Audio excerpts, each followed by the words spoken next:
THP Radio on the Hackers Paradise Podcast Network. Your number one source for all things golf. Subscribe on iTunes to never miss an episode. Hello, you golfing legends, and welcome back to another episode of the original Off Course. I'm your host, Dan Edwards, and joining me this week, much at my demand, I don't think so much at his, is Mr. Preston Toulon, the favorite son over there at Toulon Putters. What's going on, buddy? I don't know if I'd say that, but good to finally be with you, Dan. It's always a mix. It's either the third son or the favorite son. I can't figure that out. There's got to be a big story behind that. No, there's not. Just sequentially, I'm the third son. I'm the baby. I don't know what that means for my standing as the favorite. I can't be everybody knows Joe's number one. And in terms of my dad's favorite, Tony and I just try not to come in last. So I know I'm at least not the favorite. Well, it's an epic battle. I suppose working every day is either a blessing or a curse to try and level up in that regard. It can be both. It can be both. Yeah. Well, I thought it'd be really good to get you on because we've heard a lot from your dad, Sean, and we always love to have him on the show. It's always chaotic and awesome, but there's a lot more to the brand there, and he certainly spoke to it at the end of the show. It's a family thing that I think everyone there is really passionate about. Yeah. So let's dig into you a bit, man. What's it like growing up as Sean's son? How was golf 20 years ago? From a very young age, I had a golf club in my hands, sort of whether or not I wanted to or not. Some of that is my dad's passion that, he absolutely, I think, envisioned at some point just a perfect foursome between him and his three boys. And in many respects, it's what we have pretty often. So from a very young age, I was playing golf. Then he always worked in golf. So I remember as a kid, it was Zevo, the company he founded in the early 90s. And then at various times in my life, he had a year at Acushnet, which I don't know if people remember. That was when he was at Cobra, and that was under the Acushnet umbrella. And he's just like, Acushnet's great. My dad is not an Acushnet guy. He's a bit loose to be under that umbrella. And then he went back to TaylorMade in 2000. And then from 2000 to 2015, it was an unbelievable run there. So growing up as Sean's kid, I had a bunch of different clubs from a bunch of different manufacturers that were forced into my hands at all times. And then I'm the youngest of three boys. So my brother Joe's 2 years older than me, and Tony is 5.5 years older than me. So I was always, just sort of nipping at their heels too. So you sort of do, when you're the baby brother, you sort of do what the bigger brothers do. So I just sort of did whatever they did. And we all got pretty good at golf, and we all remained pretty good at golf. Yeah. It's gotta be a lot of fun to think back at those times. I've had, when you talk around the table or around the golf course, like, man, what would life be like if my dad was, a Major League Baseball player or, professional hockey player? I feel like you got a little bit of a taste of that because, being that close to golf for that much time, it had to have been a little bit curious. Like, you don't really realize the people he was engaging with when you were a kid until now. And you're like, holy, like that was my youth. Yeah, I guess I've honest to God, Dan, I've never even thought about it that way. It was just my life. And I guess, Ken Griffey Jr. was probably the same way growing up in Ken Griffey Sr.'s household. He was just going into the clubhouse every day, and that was probably normal. Like Mark King, I don't really think of him as anything other. He's basically my Uncle Mark. He was my, confirmation sponsor. He got kicked out of the church because he was talking too loud behind me during my confirmation mass. So, I guess you don't really even realize it. And in many ways, that's the definition of taking things for granted. To the point where to this moment, I hadn't even thought about that. So, the proximity to legendary equipment creators and then people who've fundamentally changed the golf industry, I definitely took it for granted. It's interesting, but those are John Kawaja, Mark King, Jeff Letourneau. Those are all just people I grew up seeing every day. So definitely. It's just really cool. Like, the household names for you are names that a lot of people really look up to in the industry. And I have a feeling that whether intentional or not, molded the perspective you have on the game of golf, and certainly around the equipment piece. So, there is a gap that we will fill to discuss between that and being at Toulon now. But, looking back through all of that, do you feel like now where you are being back in golf and being wholly invested in your brand, do you feel like there's a fulfilledness or a wholeness that comes with that? I don't know, Dan, how much people really know about me, but I quit golf for a long time because I honestly, golf was never my favorite sport growing up. My favorite sport to play was always basketball. My favorite sport to watch is baseball. It remains baseball. You can see behind me. It's the Arizona Diamondbacks. Literally off camera is the hat I was wearing that I took off before I jumped on with you to show off my freshly shaven head. But come on, man, I'll get my Jays stuff out if you need me to. Like, we can make this a baseball. We can have a conversation. Podcast. Yeah. We had a nice trade a couple years back. We got Gabby Moreno from hated it. Yeah. Dalton Varsho actually was a Hillsboro Hop in the time I was there, so I spent a ton of time with Dalton while I was working in pro baseball. But so to go back to your point or to your question, and the reason I quit golf for about 8 or 9 years is, and I probably shouldn't even say this out loud, is I developed just probably the worst case of the yips of all time. So I would hit 14, 15 greens and I'd shoot 85, and I had just completely lost any joy that I can get from the game. I still remember, like, literally to this day, the very first time I yipped a putt, I was 14 years old playing in a tournament in Palm Desert, and I left a 4-foot putt a foot short and a foot right, and it was just a complete involuntary jolt at impact, and it just sort of like crept in and got worse and worse and worse. And for a long time, I just associated, man, I hit the ball so good and I keep shooting 85. This just isn't that fun. So when I went away to college, I went to the University of Oregon. I didn't even bring my golf clubs, and part of that was I was just so sick of yipping it, and then there's just nothing worse to me than rain golf. Like, if as a person who just I didn't love golf the way other people loved golf growing up, I certainly wasn't going to play in the rain. You got to love golf to do that. So I when I moved back home after a long stint up in Oregon, that was when I sort of got back into it. And actually the way I got out of I overcame the yips was through Mark King. I came home. I flew home for Thanksgiving one year, and Mark King was my dad's next door neighbor for a long, long time. And Mark had a long Corsa Ghost. If you remember that putter, it's still one of my favorite putters. Daniel Berger still using it, the one with the hole in the back of it. Mark had a long one that I didn't even bring my clubs, so I needed clubs. So I went down to Mark's garage and I found this long putter, and I brought it out that day, and then every putt I just stuck it straight into my sternum. It just completely anchored. This was before they banned it, and I made everything. I had never done it before. I made everything. I hadn't played in probably a year, and I shot like 75. I've always been able to hit it okay, and I'm just looking to, if I can finish with like 35 or fewer putts, I'm happy, right? So that day I probably had like 30 or 31, and didn't hit it good because I hadn't been playing much, but it totally brought back the joy. And then a year later is when the USGA banned anchoring putters, and that's when I really felt like golf just wasn't for me, right? Okay.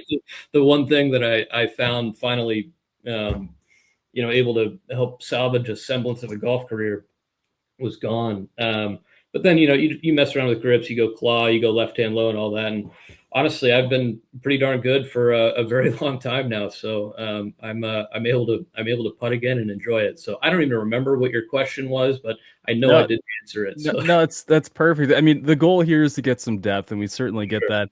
Are you sure it wasn't when Mark King hooked your ears up to the riding lawnmower and zapped you a little bit? Is that that's what I feel like I need to do to get out of my yips? So if it's just a long putter, then maybe we bring those back.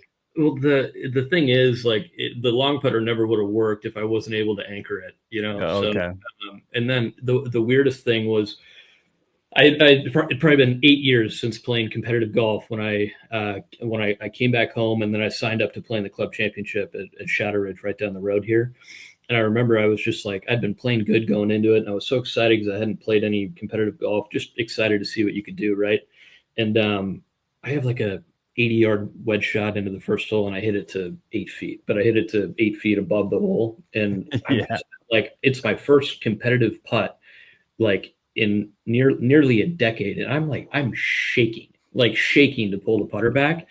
And I hit it, and I hit it 10 feet by, so now I have 10 feet for par, and you're just so mad at yourself. And I just remember the putt back up the hill and uphill. If you a yipper in the past is not what I look forward to, because you need to be active with your hands. And I yipped that 10-footer so hard back up the hill, and it went right in the middle of the hole. But I remember I shot like 43 on the front, and I was just shaking the whole time I played. And I'm making the turn, and John Drace, who works in the pro shop at Shadow Ridge, just said, "Hey, how you playing?" And I just said, "Man, I don't know what it is. I'm shaking. I can't calm down." And he looked at me, and he gave me the signal to go get a beer. Yes. I'm not a big drinker. Like I don't like the taste of it. It makes you fat. Like it gives you a headache. Like I really don't like to drink. But I went and got like 2 Coors Lights, and I took a sip on the 10th tee, and I felt my shoulders. Like my shoulders were like above my ears, and I literally felt them fall.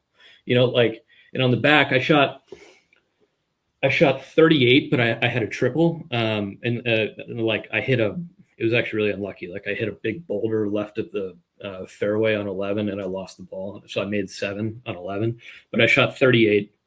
So I shot 81 after I shot 43 on the front, just yipping everything. The next day, I just was like, okay, I just need to have a drink and just calm down. And I shot like 73, and it was just like, oh my God, I was able to play like normally, I was able to just enjoy myself. And then day 3 is when you think you figured it out. So I was like, oh, I just need to drink. So I got like hammered, which I should not have done, because that was diminishing returns. Right. So I think I shot like 83 again. So that was when I learned, like I just need a little bit to just, steady my nerves, calm my hands. And all I ever want to do is just play to my potential, and just be able to do what I know I'm capable of. And I've found that since. So when I play golf on Saturday with my buddies, with my brothers, it's not a big deal. I don't get nervous. When I play competitively, I still need to have like a Bloody Mary before I get to the first green. But you just sort of in, I never drink in any other circumstance. It's only to play competitive golf. Well, I mean that, maybe some of these guys on tour might need to think about that. Yeah, absolutely do. Yeah, I don't know if it is. Yeah. I kind of love this. You're like a golfer's golfer, but I also get a sense that your life has been a series of chapters that have gotten you to the place you are now, and I think allows you to appreciate in different ways, rather than being hyper focused on one thing for an extremely long time. So I do want to dive into college. You're a big Oregon guy. Listen, I went through the Twitter, man. It is a bevy of OSU hatred, and I don't mean Oregon State. It is a lot of baseball, a lot of fun there. Tell me about Oregon. Why Oregon, and how much fun did you have there? I never would have ended up at Oregon were it not for my dad and were it not for my older brother. So my dad.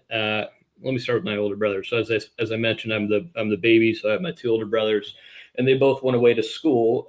They both played collegiately at the University of San Francisco, which is a great school and honestly a very good golf team. But I saw when they left, USF is not a place that's just like it. Like there's no football team. The basketball team is an unbelievable history with like Bill Russell and titles in the 1950s and all this, but they're never going to win a national title, right? And they're not into it, right? And I also remember just growing up, every Saturday in our household, we'd go play golf in the morning, and my dad would always park himself in his recliner to watch Wisconsin football, right? So like he has that association for the rest of his life that he will always be able to enjoy Wisconsin football for the rest of his life. And I was able to see my older brothers, go to a small school that sort of doesn't, I mean, they watch USF basketball, sure, but like there's a level of relevance in terms of like the national landscape of it all. So like I always knew I wasn't going to play professional golf. I certainly knew that because my hands were shaking every time I hit a putt. So like I knew that wasn't in the future for me.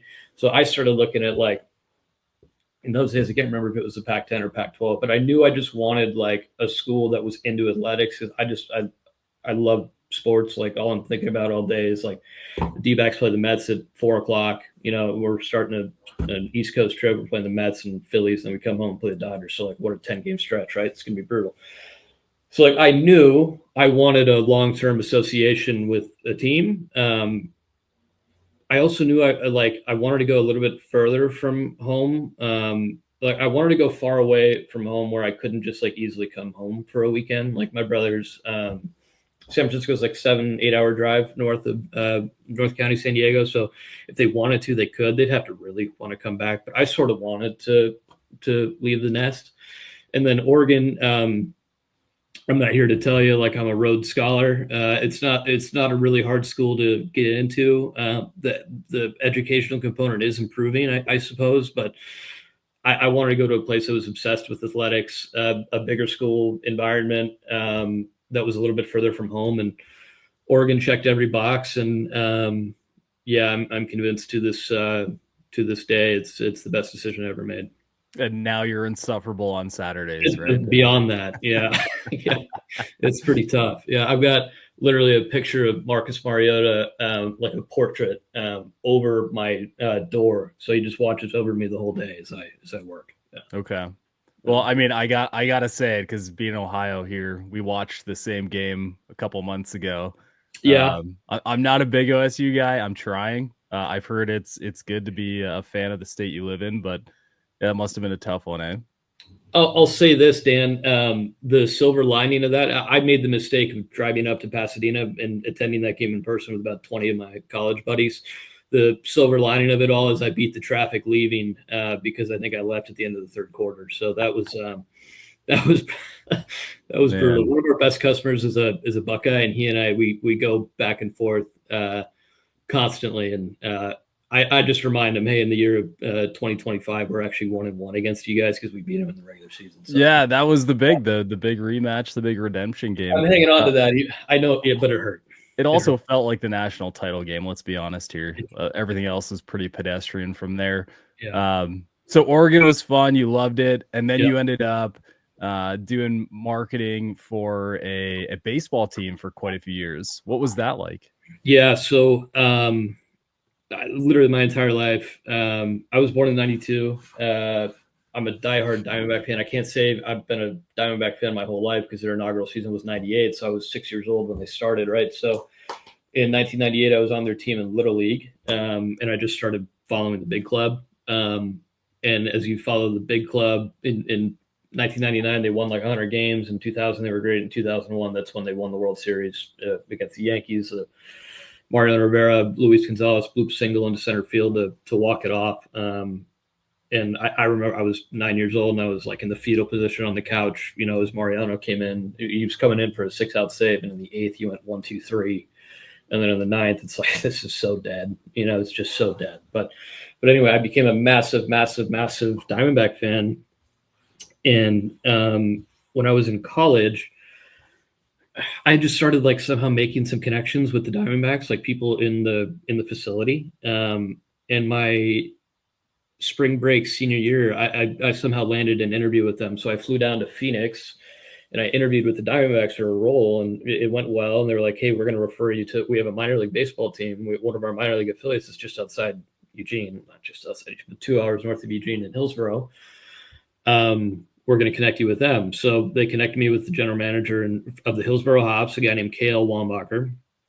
I drove up, I interviewed with him, and I got a job as an intern. And when you're an intern for a minor league baseball team, I mean, there's like, if you think you understand work ethic, you just like, if you didn't before or after that, you do, right? So I graduated from college on June 16th, 2014. My first day with them was June 18th, 2014, which happened to be opening day. So I showed up literally on opening day, introducing myself to people, learning people's names. And then you're just in it from like 8 a.m. to, it was a 7:05 first pitch until 10:05. There was fireworks on the field afterwards. And then in those days, we had to go to the fields and clean up the firework mess afterwards. So like literally my first day of work, 2 days after graduation, from 9 a.m. to 1 a.m. Right. And like, I loved it, like I loved every second of it. Internship went great. They hired me into a full-time role afterwards, where my job was actually to sell season tickets. and that's when you're calling hardware stores in Portland, you're calling, insurance firms and all these places, just trying to get a meeting to share your experience and get people excited about baseball, which is really hard to do when it's 38 degrees and raining in December, right? And Sure. you have to visualize it, right? Opportunities go to revenue producers. I did really well in a sales role in the many years I was there, and as I grew in my sort of sales performance, I got the opportunity to work directly with the players and with the team. So like I started out as just a ticket sales guy, and then by the time I left, I was the director of communications and player relations, and that was when I got to know Dalton Varsho, and that was when Pavin Smith, who's hitting a homer every night for the Diamondbacks, right, and Geraldo Perdomo came through while I was there. So like all these guys were guys that I worked with when I was 24, 25 years old, that are now playing for the big club, right? So that was how I ended up in baseball. It's just like if there's a passion in my life, truly, it's baseball. I still get like a lightness in my chest when I see a baseball field. When you go to a baseball game and you're peeking through the concourse and you see the green field, like literally I still feel it. Like I could get goosebumps thinking about that. That's what I truly love to do. Now, obviously, you can carry simultaneous additional passions beyond one. So I'm also passionate about my family and about this name on my chest here. So while I probably prefer to go to a baseball game every day over like building putters every day, both are fine, right? So I enjoy both. Yeah. Yeah, it's interesting you mentioned the success they had when you were a young kid, and I've talked about this a lot because my first passion in life was the Blue Jays, and that when I was about the same age that you're talking about, that's when they won their World Series. Yeah. And I remember I had an amazing World Series, yeah. And I had the sweatpants, I had the sweatshirt, I had the book bag, I had a face painting. Like it was all in, and it's hard to, so being that I'm an export and now live in a different city, we talk all the time about how do you become passionate about something? And I think you need to get a spark to be given a reason. Yeah. So I've been sitting waiting for the Reds to do something for a long time. And they got a nice young team. It could be happening. Yeah. It is curious now, and I'm hoping for that for my son Cal. But we'll see. I do want to slide in post. I would talk baseball with you all day, but sure. I feel like people are curious about a little bit more. Yeah. It's interesting the way you describe these things and the passion you have around it. How did you end up getting back into, or just getting into golf after the success you had? Yeah, it was never the plan. I don't know how much people know what I'll tell you next, but August 20th, 2018, I called my mom. Because she was 2 days later, her and my dad were going to fly up to Hillsborough to they would come see me every few weekends, every couple weekends a year, and they were coming up. The Hops were in town for a week, so I'm driving back. I remember everything about this day. I'm driving back from picking up lunch. I remember the road I was on. I remember the intersection I was going through, but I called my mom August 20th to tell her, hey, I got you tickets right behind home plate in like the all you can eat club section. It's going to be like unbelievable. Right. And my mom, she answered the phone. I could tell she had been crying. I said, what's going on? And that's when she told me that she had just gotten out of the doctor's office and she had been diagnosed with kidney cancer. And I remember every moment of that day. And I'm like, they don't tell you what to do right after your mom tells you that she has cancer. And so I'm driving back to the office just like completely in a daze. And we had just a massive parking lot around the stadium. And I'm still talking to my mom, and I'm probably driving like every inch of this parking lot, right? And then you get out of I park, I get out of the car, and I'm like about to walk into the front office just after hearing this news. It just is like earth shattering, right? And there was a bench right outside the front door of the office. And I just remember I can't go in and face these people, right? And go in to like resume your normal day, getting ready for a baseball game. And I just remember I put my head I sat on this bench outside the office and I put my head in my hands. I just didn't know what to do. And that was when I'll never forget Amy Stone, wherever you are, Amy, but she saw me on the bench and sat next to me, and she was the first person I told, and she just, enveloped me in a hug. And, you're so grateful for the angels you get in these unforeseen moments, right? But basically, my parents did not make the trip. Instead, I booked a ticket. I flew home. That was August 20th, 2018. I flew home, and we were talking through treatment options with my mom. The cancer she had, it was kidney cancer, and they had discovered a tumor the size of a grapefruit engulfing her left kidney. I learned a lot about kidney cancer in this time. Thankfully, of all the cancers to get, it's one of the most treatable because the kidney has a massive layer of tissue around it. So typically cancer is pretty comfortable in there. It doesn't get out that often.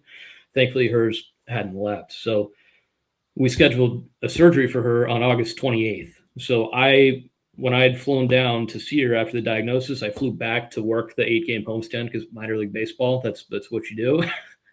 And then I flew back home like at 10 p.m. August 27th. I landed at like midnight, and my mom's appointment time in the OR, we had to drop her off at 5 a.m. for like a 9 a.m. Surgery that was supposed to take 8 hours, right? So I got home at midnight. By the time I was asleep, it's 1:30, and then me and my dad are up at 4:30 to take my mom to the hospital to wheel her into the operating room, right? That's another day I'll never forget. August 28th, 2018 is me and my dad. My mom's on the the big gurney, and we stretcher her in like through the doors where that's where you stop, and that's where she's with the doctors, and it's out of your hands, right? I remember in that time I was so thankful that I had made it home to wheel my mom in and wish her luck and say a prayer. Another thing they don't tell you about is how do you get in the car and drive home after you've just wheeled your mom in. And for my dad, what he didn't realize, like I left that day more thankful I'd come home from my dad, because my dad was like a total complete wreck, and like he couldn't function. And I remember we got in the car and I drove home, right? And he was in the passenger seat, and I had to be there for him in that moment. So surgery went great. She was in the hospital for a couple days afterwards. And then we got a phone call on September 1st from the doctor. This never happens, right? That she was completely cancer-free. The cancer was completely engulfed and confined in that area. It hadn't spread into any part of her body. So like there's a measure of guilt, right? Because so many families get so many worse calls, right? Like, why were we the family that got like the 8-day cancer battle, right? Like that's so fortunate, right? So she was diagnosed August 20th, had surgery on the 28th, and was cancer-free September 1st. And I don't know if you ever, if in the course of your research, as you were stalking me on the internet, if you went through my Instagram, I hope you didn't. But there's a picture on Instagram, and I'll hold it up. But this is literally that's the like literally moments after we got the news, right, that she was cancer free. And I just remember like we got the call, and like so much silence came over. Like, really, it's over? And then I just said to my dad, "Is like, I guess I'll go get some champagne." And I just like I left and I went to the liquor store and I bought some champagne for everybody. But long way of answering the question, that sort of an experience like that shuffles your priorities. At that moment, I was the only member of my family not in San Diego. I was in Oregon. Both my two brothers were 15 minutes away from my parents at all times, and I'm very close with both my brothers. I'm very close with my mom and dad. So it was like, that was when I first started to think about coming home. And this is where I took it for granted earlier, but this is where that network of people I grew up with, in my family. Mark King had just taken the job at Honma. He was running Honma, and he knew what I was going through with everything with my mom, and he's like, "Hey, we got to bring you home." He called me. He offered me a job to come down to work at Honma, and I told my boss up in Hillsborough that I was going home, and it was a tearful, sad conversation. I remain very close with him to this day. I loved that job, and I love baseball, but my other passion was my family. So I at that time I moved home to be closer to my family and spend time, but I still didn't want to go work for my dad because it's a shadow. It's a long shadow. So I went and worked with Mark and Kawaja at Hanma Golf for a long time. Yeah. So Hanma, I mean, first of all, what an amazing story. Uh, I think a lot about how you said you wanted to leave and go and spread your wings a little bit, and then you kind of get wrapped up, as you mentioned, in the success of your future, and time goes by, and suddenly you get reined back in and realize where you belong. Yeah. That's I've dealt with thoughts of that for a big part of my life, so it really hits home.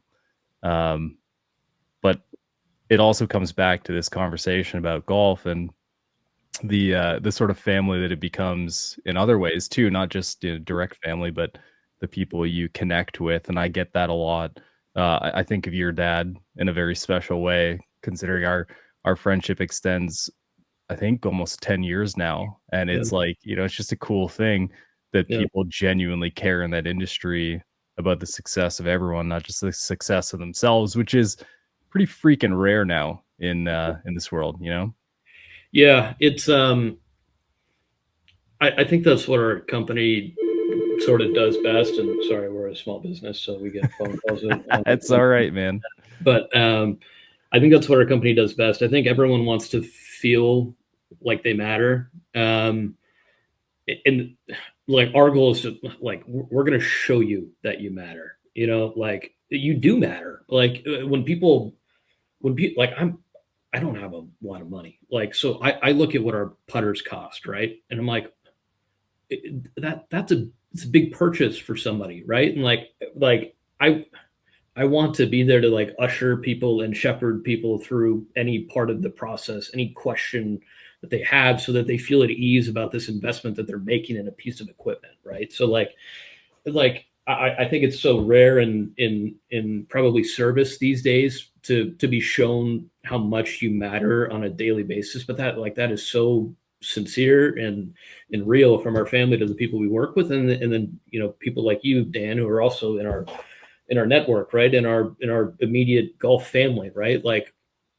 it's so much more than just saying you matter. We have to show people that they matter constantly, and that's just never far from the front of our minds. Well, I have this debate with people a lot, and they ask me, why do you feel so strongly about some brands, and why do you feel so indifferent or sort of pessimistic about others? And I ask them all the time, I said, what do you get out of this? And they say the things they care about.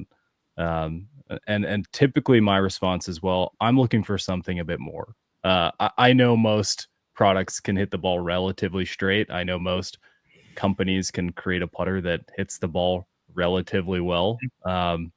Sometimes you're looking for more than that. And I think that's a really interesting point with what you guys are doing, because it is a premium product and there is a level of expectation that comes with that. Now, the fact that you actually accommodate it and don't, uh, throw all the bells and whistles ahead of the thing that matters most, which is the connection. I mean, we've scheduled this call very specifically based on the willingness to work with your customers on all other days, and I love that. Honestly, it's such a cool thing. So I want to dive into Toulon as a whole, and I want to ask you specifically, since you've seen all these other components, worked at a couple different companies. What is it about Toulon that drives you? What is it about Toulon that gets you into the office every day and excited about what you're doing? Yeah. There's a lot of things. There's so many opportunities here. There's so many. The best way to explain it is sort of through the lens of my time at Mitsubishi. I worked at Mitsubishi for many years, sort of running like the marketing team there, which was great. The thing about Mitsubishi is it's a 40,000 person company. And to do anything required about 11 layers of permission and sign-offs, and wonderful company, but it absolutely stifles creativity, right? So like nowadays here at Toulon, if there's something we want to do, it's let's do it, right? You don't have to get a ton of sign-off. Like I could not do Mitsubishi at an angle. I couldn't do it in blue. I couldn't do it in any other font. And now like I don't think we've ever done Toulon in the, like, here's a head cover with Toulon in bright pink and, cherry blossoms. And it's got, like, Toru can tell you the story, but it's got like these 3 symbols of Japanese luck and fortune on it, right? Didn't have to get any approval on that one, right? So, I think it's the creativity that's just the ability to pursue the things that actually get you excited, without like the bureaucratic stuff that surrounds it when you get into like these monolithic corporations. So having that measure of independence is like wonderful, right? That you can actually pursue things that are cool and get you excited. The second thing is building something that's ours, is having some measure of autonomy and self-determination in your own life, right? So like, I've worked at desk jobs at various golf component companies, and I'm on a million different group chats with a million different buddies, and you get a text on occasion like, "Hey, who wants to play Wednesday at 10 a.m.?" I'm like, "How the hell can people play Wednesday at 10 a.m.? Like what do you guys do?" I just remember thinking, like, at some point I'd love to be in a role where I could say yes to something like that on occasion, right? Where I'm not so tethered to my desk, and it's not that I'm tethered, but I just have a weekly responsibilities. Like Mitsubishi, we got a 10 a.m. call every Wednesday, right? Can't miss that. So I wanted some measure of autonomy in my life as well, that on occasion when that comes up, like you can say yes to some stuff like that, and I just wanted to take some control of my life, right? And not just be like living in such a rigid structure every Monday through Friday until you retire and die, right? Like that's not what I wanted to do. So like, perfect example, tomorrow night, it's I'm flying to Vegas. I'm not looking forward to this, for my buddy's bachelor party, which if in your mid 30s going to Vegas, like I'm good, but we're going to have some fun. But I didn't need to put in a PTO request, right? Just, hey, Dad, I'm going to be gone Thursday, Friday. We'll get as much done as we can these first couple of days, but you'll be here with just the rest of the team Thursday, Friday, right? So, but that's the sort of stuff you wanted to pursue, and I'm not interested in building an empire and owning 5 homes, and I just want to be able to on occasion say yes to play golf with my buddies at 11 a.m. on a Wednesday. Like literally, that's like what I'm looking for. I don't need to get rich. Like I don't need fancy cars. Like I just want the ability to say yes to life experience, right? Yeah, I mean, being rich or being wealthy is defined in many different ways, not always monetary. Exactly. And it seems like there's a lot of wealth in your time that with your family and your friends. So Definitely. that's really cool. I have a question, since every time I get your dad on here, or as most people know him, Sean, we talk about putter design and sort of his level of obsession with it. Yeah. My question to you is, do you need to be a putter expert to be potent at a putter company, or is there a freedom to do other things alongside it? I'd say it helps. I don't have any semblance of a shred of the expertise that he has in putter design and golf club equipment. I mean, he's worked in golf longer than I've been alive, right? So like, I can't sit here and pretend to have this much of the talent and experience that he does. What I do have are probably some complementary strengths that he absolutely does not have. He is. He's very entrepreneurial and he's very creative. If he has an idea, he starts right now, which is great. If like that I can't reach that box, we need a ladder, I'll go to Home Depot and buy a ladder. If it's, to design the 2027 product line and you just, start, probably need to have some conversations before we get going. Right. So like, I can be more of the process oriented, like, I don't know what the left brain, right brain deal is, but whatever it is, we're the opposites. So I guess to answer your question, no, you don't need to be. I wouldn't say like I'm not a putter design expert. I'm certainly a putter expert. Like I'm qualified to talk about toe hang and putter shapes and MOI and forgiveness and all this stuff. And I could talk about that till, the cows come home. I couldn't tell you about edges, blends, radii, chamfers, all the stuff that really gets my dad excited, but I can make the hell out of a product calendar, and he can't. So we have complementary strengths that together, turns into a decent company. It makes it pretty lethal, honestly. I think a lot about your background, and you're talking about selling baseball games in December. You have to imagine what it could be. And I think when I was following along with the 2025 catalog, there's a lot of discussion about presentation. And I know that while someone may not be able to describe what it takes to build a putter, they can certainly describe what it takes for their ideal presentation. Things like finish, or you guys talk a lot about your different what do they call the face milling, the big tuna, and some of that stuff. Like, a lot of that is about connecting people and the things they want to the products that are so spectacular. I feel like being in the part of that room where you have a lot of different creative minds and common sense minds, or whatever you want to call it. It's got to be really fun. That has to be a part that really drives you guys. You need both. You need dreamers, and then you need, the practical element. So you need dreamers and you need definers, right? People that define the boundaries and the conversation, and does this really make sense? And is this something we can pull off? And will this work? Right. So, my dad always, he told me something growing up, like if people in the same room do the same things, then you really only need one of those people, if you surround yourself with 8 people that agree with you, then you really only need one of them. Right. So I think it's important to disagree. And I think it's important to just understand your strengths and your weaknesses too. Like I'm not going to tell my dad how to design a putter the same way he's not going to tell me, what date we need the head covers in, so it's together, between it's the sum of our parts discussion, right? It's together we're far better. And there's room for both. There's need for both, so when you're at those tables, there's moments where it's like, man, we're cooking on something here. The thing that came together, I think the best, when I think about it, is our Toulon and Sons Scotland small batch last year. That was a meeting where we left that was good. That was that worked. Everything worked. It's not always that way,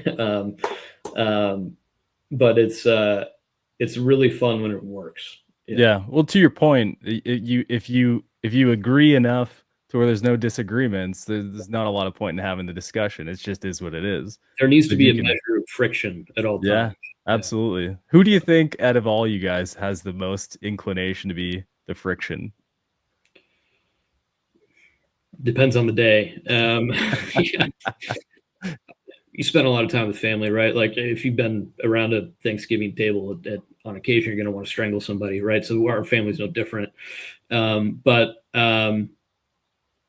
would say probably there are equal opportunities of everyone pissing everybody off at various times, right? So there's probably times where I put my foot down. We don't have time. And then there are times, Tony or my dad or John on occasion steps in, which is great because he's like the voice of reason who's not a family member. It's like, thank you, John. So I mean, no, there's times we're all the culprit. Tell me a bit more about the other things. You're wearing a really cool looking Toulon shirt right now, or a sweatshirt right now. There's a lot of additional components that go into what seems to be a 2025 putter company, whether that's accessories or apparel, or I've seen towels floating around. How does all that come together? Yeah, it's all part of it, right? So, I mean, you look at any golf equipment company, certainly like a boutique putter company, if people really like the brand, they want things beyond the hard good. This is really cool. This is our Japanese distributor wanted to make some apparel, so this is literally the Japanese slider. It's the first time I've ever worn a large. This is a large. So it was nice. But yeah, we make towels, we make head covers, we make hats, and all that stuff. And it's just stuff that like it's most common among like our ardent supporters who just like they want to be like decked out head to toe Toulon. But it helps you just kind of create synergy between them, and then between the hard goods and the soft goods. But then it's also like every time we launch a head cover, like it dramatically increases website traffic, right? And then when you dramatically increase website traffic, more people look at putters, and when more people look at putters, occasionally you convert, right? So like all of it is, to get people into our store, to shop around, experience our brand. And then, if it ends up in an interaction with us, ideally we, build a customer for life and show them they matter and treat people well. And we're all consumers ourselves. I would want to be treated as a consumer the way we treat our customers. That's always what I think about. Well, we've seen various companies who maybe start or talk about being a putter manufacturer who end up selling more trinkets or head covers than they do putters. Is there ever a concern or a desire to shift the amount of activity one way or the other? We're a putter company, and companies that start maybe with one goal in mind and end with another goal, that's fine. That's like the course of you got more information, you learned, and you adjusted, right? So I always say how we look today is different than how we'll look 100 days from now. You get more information, you adjust, and you improve, right? So I don't ever see us moving into anything other than putters. I mean, we'll probably do more hard goods eventually in the future, expand into different categories. That's so far undefined at this point because we need to prove that we can. I want to focus on the easy things first and get those just absolutely down and make sure that we're focused on the right things, that's a Sean thing on occasion. He's he just gets very excited and he goes in different directions, and that's good. You need those dreamers, but we also need the measure of practicality at times too. So we're a putter company. Yeah. There's also a level of challenge that anything you send out the door has to be of equal quality or better than the thing you're most proud of, which is your putters, right? So if someone gets, let's say, a head cover or a towel and it just doesn't meet their expectations, they're probably not going to go look at something more expensive like a putter, right? So there's got to be a lot of careful decision making there too. And who can blame them? It's absolutely. And I'll tell you, when you get an email from people, at the info email, and it's someone who's disappointed, like it like legitimately it makes your heart sink. Like, man, that sucks. You don't ever want someone to associate anything negative with your brand. You'll never be able to keep everyone 100% happy at all times, but we want to get as close to 100% as we possibly can. And if that means you can't cut corners, that means everything gets the attention that it requires, needs, deserves. Because there's just nothing worse than when you get a note from a customer, man, this came in a half inch short. Like, that sucks, like it absolutely sucks, or, hey, this head cover keeps falling off, like the little things suck equally, so if you're going to sell expensive stuff, you better be ready to support it and understand the burden that comes with it is to, you got to be buttoned up at all times and make sure that people are getting exactly what they paid for and exactly what they deserve. And that's absolutely fair. Well, let's talk about putters for a little bit because, we've explored your world a lot and it's been super fun to get to know you a bit more. I think everyone will enjoy that component of it, but 2025 is a big release. There's way too many mallets in your lineup from my vantage point. I know you are secretly a blade guy. It's not hidden in a lot of the office putters that I've seen in videos. Yeah. But there is some rumors that what were you messing with, like a Carlsbad for this year? Yeah, it's in the corner over there now. I tried so hard, man. I miss them right. I miss mallets right. I don't know why. Like I know scientifically, I know I'm supposed to be a better putter with a mallet. I'm just not. So Well, there is a very evident shift in the putter world that putters are definitely leaning mallet lately. It doesn't seem like an awkward decision anymore to be a mallet guy, No. whether or not you and I agree with it. So tell me about 2025. How excited are you guys with all the heads coming out, all the options for golfers? It has to be really fun, especially when people come in and try them locally and you get to see them make putts. Yeah, no, it's been great. Yeah, as a blade guy, it is a little bit painful.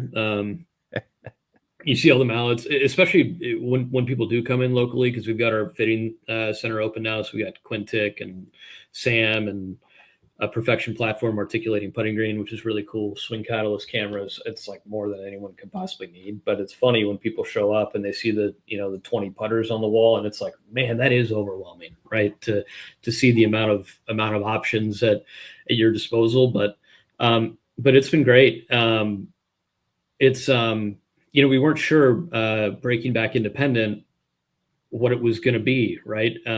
We are now we're coming up on 2 years on our own, and I don't know if people know this, but that's by far the longest we've ever been independent, right? Like, I mean, when we were founded in 2015, we were required 10 months in, right? So, or 10, 11 months in by Callaway. So I think on the outset, we are 10 years old. We're coming up on 10 years old, but on its own brand, we're 3. We're not even 3. We're coming up on 3. Where it is just the 5 of us, the 6 of us doing it all. So it's great. We're learning a lot. But 2025 has been great. It's the year of the mallet. We make what golfers buy, man. Like it's mallets to blades are like 75-25. So it's unbelievable. If we would make more blades if people were interested in blades, they're just not. Isn't it tragic? Didn't you just hate it? It's who am I to say, man? Like, my opinion doesn't matter. But I love blades. I recently went back. Everyone's got a putter they can't shake. I built up a Madison last year that I can't shake. But 2025 came to launch a Madison because no one buys blades, right? So I have to go back in time to find a blade I like, So yeah, but the world's changing. That's okay. I've been an Austin guy for a long time, so I feel your pain. I want to know your perspective on steel options, because one of the things that I get really wrapped up in when I use a putter, or maybe the most important thing to me, is the profile that it gives me on contact. There are things I'm pursuing, and I've had the privilege of rolling James Miles, our good buddy, has a couple of your small batch, which has the 904L in it, and it's just absolutely lavish. I don't have a better way of describing it. It's absolutely lavish to roll. So, what's that like, going around messing with either old products like a Madison or something new with like really high end steel in it? What is that like for you, and how do you react as a golfer? Yeah, it's this is probably the thing I've always been worst at. Is I'm not super perceptive, and even going back to like the shaft days, when I would do shaft testing, so like when we're developing 6th generation Diamana, and we're hitting like 6 different profiles, and they're asking me my thought, because they'd always ask the decent players, and I'm like a 0. So like I go and I hit these 6 shafts, and it's like, that one felt like the last one, and that one also felt like the last. I'm like the least helpful person. I'm just not. I've never been super clued into that. With all the different alloys, I always feel like the 904 stuff. It feels just a hair firmer to me. Like, I noticed it with Tulsa. So I used Tulsa for a while, and I was expecting the sound and feel to be softer. And it was a little bit louder and a little bit clickier than I was expecting. And it wasn't bad, but I was expecting different. Really? I went back to I didn't go back to my Madison for any reason other than like it's just home, So like that's it's a different face milling pattern. And I think maybe that is what I pick up on more is differences in face milling patterns. So like that was the mid-depth double fly cut face mill. And I memorized that because I'd shot every video where it's like mid-depth double fly cut face, and I messed it up every time. So I've got it down now, thankfully. And now that product line is not even around anymore. And then the 25 is the deep tuna. And that to me feels softer and plusher, and it is just a deeper depth to it, and it is a different material alloy. That's 304 this year versus 303 last year. So I wish I could tell you, like, from personal experience, like, man, it's if you are clued into it, absolutely you'll pick up on differences. But like for me, man, I'm not that emotional about that. I should probably be more so, but I am who I am. Well, I actually love that, because normally you get this conversation. I think it's the same with Sean, that he presents it a little bit more in my perspective. And he's very, very particular when it comes to that. Whereas not everyone's like that. So you have these discussions, like on THP, the community, we talk all the time about how a putter feels, and trying to land on feel. When you mention the shaft thing, like trying to discuss 4 different shafts and the differences, not only is your perspective going to be different from other people, you might not feel it. So the idea that there's an absolute in this process, I'm thrilled for you to say, not really for me. Yeah. That's cool. For others, yes, though, like, and then my dad is, he's a romantic, and I've told him my whole life, he's just like a walking Hallmark card. But he's like, he's very romantic and he's very sentimental. And he believes what he's saying, and he's sincere when he says it. That the way I'm not perceptive, he is, so, and that's within the same family, within the same bloodline. Right. So like, who knows? Right. And the one thing that sort of can frustrate me on occasion with forums is someone making a comment about feel and it being taken as an absolute. It's like, those comments that people make have so much sway over people. Like, oh, interesting, that's what you felt, huh? It's like, well, man, like your mileage may vary, like, and it probably will, It definitely will. So it's great to share your perspective and your opinions. I would just always couch it, this is me, so like, yeah. I can't tell. I'm not super perceptive. I'll say this: we wouldn't launch a putter that feels bad, Yeah, And at least to Sean anyway, right? At least to Sean, yeah. But when you hit a putter that sounds bad or feels bad, like even I can tell, right? So we don't. That doesn't see the light of day. Yeah. Sure.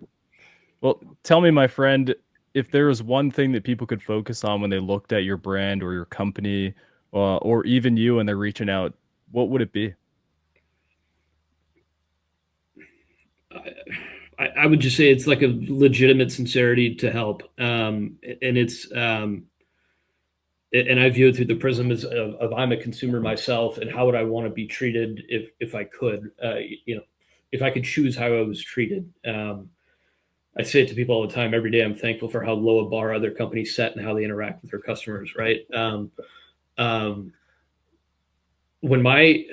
When I interact with people, my cell phone number is in my email signature, and like I want people to know it's there to contact me, so like, and so many people are uncomfortable, like reaching out directly to people, but like, I don't understand why so many companies insulate themselves from their customers, right? So if people don't buy putters, I don't have dinner, like that is sort of like, look, we're not going to sleep in the street. We're fine. Everything's great. Company's great, but like, that is the prism I view things through. It's like, why would I not try to talk with my customers as much as I possibly can? So like, when I say like, hey, reach out to me, hey, let me know, like, we want to help you get into the putter that will help you.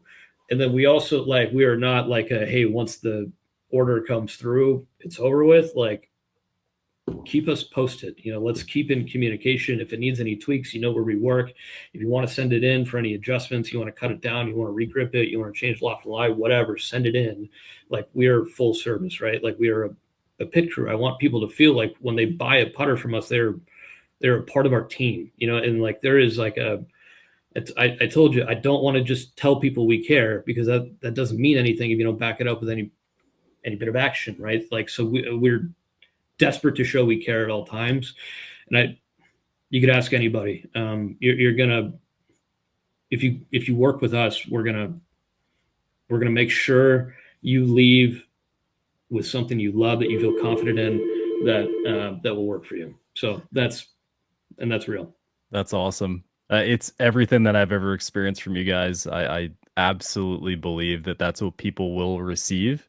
And I'm super hopeful to see the future continue to grow for you guys and do great things. Yeah. Tell me, I don't want any full on secrets, but can we get excited for small batch? Is some cool stuff coming? Yeah. When's this coming out? When's this recording going live? It'll be early, like at the end of this week. So okay. Yeah. Just early May. Yeah, no, you'll start seeing stuff for the May small batch. Honestly, probably right around the time this launches. It's called Charlotte. Lined up with the first round of the PGA Championship, Quail Hollow. Cool place. This putter will be like an ode to stock car racing, because Charlotte is like the home of the NASCAR Hall of Fame and all sorts of cool things to do with like NASCAR and cool stock cars and all that stuff. And if you know anything about our family, it is automotive based. We love cars. The parallels and synergies between high performance auto racing and high performance milled putters there's some significant overlap there. So this is a cool one. And then the one in June, which I'm not going to tell you about right now, is like the coolest one of all time. So I shouldn't have even said that, because now you're gonna that's a mean thing to say to people. I think it's great. Hey, listen, they've been paying attention to us for an hour. I think they've earned something, right? Yeah, no, but that's plenty of cool stuff on the horizon for sure. Fantastic. Yeah. Preston, it was a blast today, buddy. Thanks for joining. I appreciate it. Yep, thanks, Dan. Anytime. Good to finally do this. Yeah. Hey, if you guys are out there playing this weekend, have a good time. Check out Toulon putters. They're pretty awesome, honestly, and they have like a 10-year history of just really interesting designs. You're bound to find something that works for you. Even if you're a mallet guy, I guess that's fine. Whatever. They got lots of options this year. We'll see you guys next week. Now it's time to send it over to Don Brown for this week's Shaft Education, brought to you by True Temper. Hey everybody, it's Don Brown from True Temper here in our San Diego R&D facility, and quite aptly, this week's question for Shaft University is about handcrafted and when can we get some more handcrafted stuff. So I'm not sure if you're talking about swag, head covers, hats, things of that nature. We're working on all that. If you're talking about shafts, we've obviously relaunched our handcrafted T1100. We got another one coming down the pipe here really soon that I know a lot of you OG hazardous guys are going to be very excited about, including the host of this podcast, Dan. So keep your eyes out on our socials here for the next few weeks and you'll see what I'm talking about. Thanks, guys. Have a good week. THP Radio On the Hackers Paradise Podcast Network. your #1 source for all things golf. Subscribe on iTunes to never miss an episode.